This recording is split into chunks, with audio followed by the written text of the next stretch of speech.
నమస్తే అందరికి. IPS Sajjanar sir betting apps ని ప్రమోట్ చేసే వారిపై తన సోషల్ మీడియా ద్వారా ఎన్కౌంటర్ చేయడం చూస్తూ ఉన్నాం. ఐపీఎస్ సజ్జనార్ సార్ తన సోషల్ మీడియా అకౌంట్ లో పోస్ట్ చేసిన సోషల్ మీడియా ఇన్ఫ్లుయెన్సర్ అయిన లోకల్ బాయ్ నాని గురించి పోస్ట్ చేయడం జరిగింది. పోస్ట్ చేసిన కొన్ని రోజులకే పలు సెక్షన్ల కింద అరెస్ట్ చేయడం జరిగింది, జైలుకు పోవడం జరిగింది. నిన్నగాక మొన్న మన తెలంగాణకు చెందినటువంటి సోషల్ మీడియా ఇన్ఫ్లుయెన్సర్ బైఎస్ఆర్ యాదవ్ మీద కూడా కొన్ని రకాల సెక్షన్లు పెట్టి తయారు చేయడం జరిగింది. సోషల్ మీడియా ఇన్ఫ్లుయెన్సర్లు కాసులకు కకృతి పడితే కటకటాలు తప్ప ఉంటున్నారు. IPS Sajjanar sir social media ఇన్ఫ్లుయెన్సర్లు ఏ రంగంలో అయితే ప్రతిభ ఉందో ఆ ప్రతిభని 10 మందికి ఉపయోగపడే విధంగా సోషల్ మీడియాను ఉపయోగించాలి. కానీ మాకు లక్షల కొద్ది ఫాలోవర్స్, ఇవేం చెప్పినా గుడ్డిగా నమ్ముతారు అంటే మాత్రం చట్టం తన పని తను చేసుకుంటూ పోతుంది. ధర్మరాజు అంతటి వాడే తన రాజ్యాన్ని తన భార్యను కోల్పోయిండు జూదం ఆడి. మనమెంత, మన జీవితాలెంత?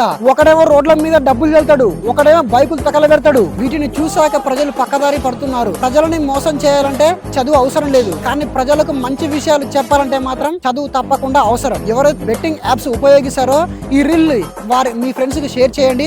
అదే విధంగా ఈ బెట్టింగ్ యాప్స్ ద్వారా డబ్బులు పోగొట్టుకున్న వారు, ఇన్ఫ్లుయెన్సర్ ద్వారా అయితే డబ్బులు పోగొట్టుకుంటారో వారి యొక్క నేమ్ ని కామెంట్ చేయండి. అదే విధంగా ఈ బెట్టింగ్ యాప్ ద్వారా చనిపోయిన వ్యక్తులకు న్యాయం జరగాలంటే ఏ వ్యక్తి ద్వారా అయితే డబ్బులు పోగొట్టుకున్నారో వారి మీద కంప్లైంట్ ఇవ్వండి. అప్పుడే మన బాధ్యత గల పౌరులుగా నిలబడతాం. ఒక ఐపీఎస్ సజ్జనార్ సార్ గారికి మరియు ప్రపంచ యాత్రికుడు అన్వేష్ అన్న గారికి, రామాబాయ్ కి మనం సపోర్ట్ గా నిలుద్దాం. ఈ బెట్టింగ్ యాప్స్ ని అంత ముందిద్దాం.